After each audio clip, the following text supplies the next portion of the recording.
সাওয়ালেসকে বাড়ি আস, সাওয়ালেসকে বাড়ি আস, কজনই এই কাঁচা কুঞ্চি ঘষে রেখেছে 80-500 উপর দাম দাম দেওয়া।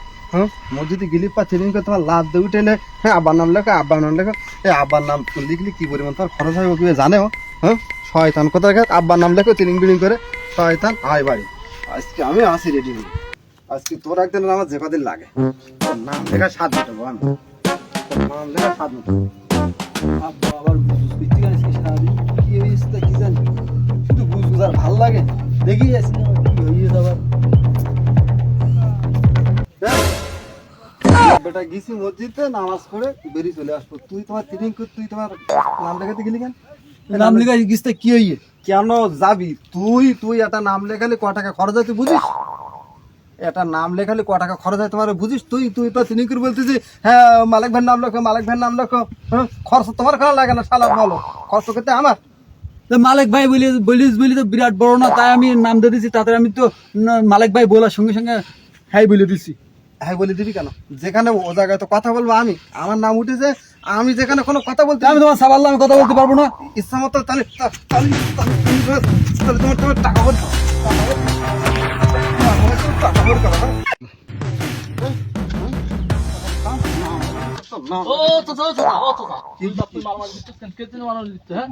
মারামারি করবো না। ও শুধু মসজিদে গেলে পারে আমার আব্বার নাম লেখো, আব্বার নাম লেখো, ও জানে ওর নাম লেখালে কি পরিমাণ খরচ হয়। তুমি শোনো দাদা, বলো দিন বাপ। আর বাপের নাম লেখা দিলাম, বাপ আমার মেটতে প্রতিদিন ওরা মসজিদ গিয়ে আর বাপ ইফতারি করে আসে, আমারও নিয়ে যায়, আর বাইকটা পলিথিন নিয়ে যায় আর মাজুরি নেশার জন্য। এবার আমি ওই মসজিদে নামাজ পড়তে গেছি, এবার ওরা মসজিদের ইমাম সাহেব আমার বলছে কেরা কেরা ইফতারি দেবে বলো। এবার আমারও বলিস যে ও মালিক ভাই ছাবাল্লা, আমি বলিস হ্যাঁ এলে তোর বাপ ইফতারি দেবে। আমি হলো আমার বাবার একটা নাম বসাই দিস, আলাদা আমার বাপ দেবে বলে নামটা বসাই দিস। আর ওই বলিস বলে আমার সে জায়গাতে আমার বাবা আর মেরতেছে, মেরি মেরি কি করিছে। চাচা চাচা চাচা বলো চাচা বলো বলো। ইত্যাদি তো ভালো জিনিস চাচা, ভালো কথা বুঝিস তো সবাই।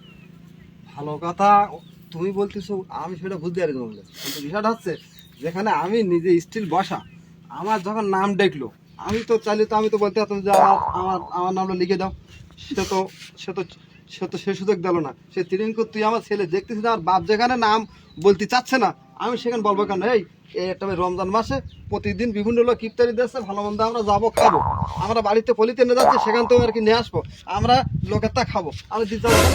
আচ্ছা শোনো, বুঝ খেয়ে গেলাম তাই তো আল্লাহ গোনা দেয় না, এই জন্য দিতে হবে তাই আমি আমার বাবার নাম দিয়ে দিচ্ছি। এই তো ওই রোজার মাসে তোমার ইফতারি তোমার খালিও তো তোমার সব, শুধু তো তোমার দিলি সব না পাগল, এই জন্য আমরা খাচ্ছি, আমরা দিতে চাচ্ছি না। হ্যাঁ গলত হলি সেরকম হও, না হলি তোমার ওরকম ওরকম তোমার তিরিং বিরিং করে তোমার এরকম নাম লেখে দিতে মান সম্মান নষ্ট করে না। হ্যাঁ হ্যালো বন্ধুরা, সমাজে এমনও মানুষ আছে অনেক কৃপণতা, অন্যের কাছ থেকে খাবে কিন্তু দেবে না। তো আমরা সব ভুলে মানে দান করি, এ মাসে আসলে দান করার মাস। আমরা নিজে থেকে যতটুকু পারি দান করি, যে অন্যের কাছ থেকে খাবো আমরা দেব না, এই চিন্তাটা করা যাবে না। আমরা সবাই মুসলিম, সবাই মিলে আমরা সুন্দর একটা মাস আইছে রমজান মাস, এটা সবাই দান করব, যাতে আমাদের আল্লাহ তাআলা এই দানের উসিলায় উপরে ভালো কিছু দিতে পারে। আমিন আমিন।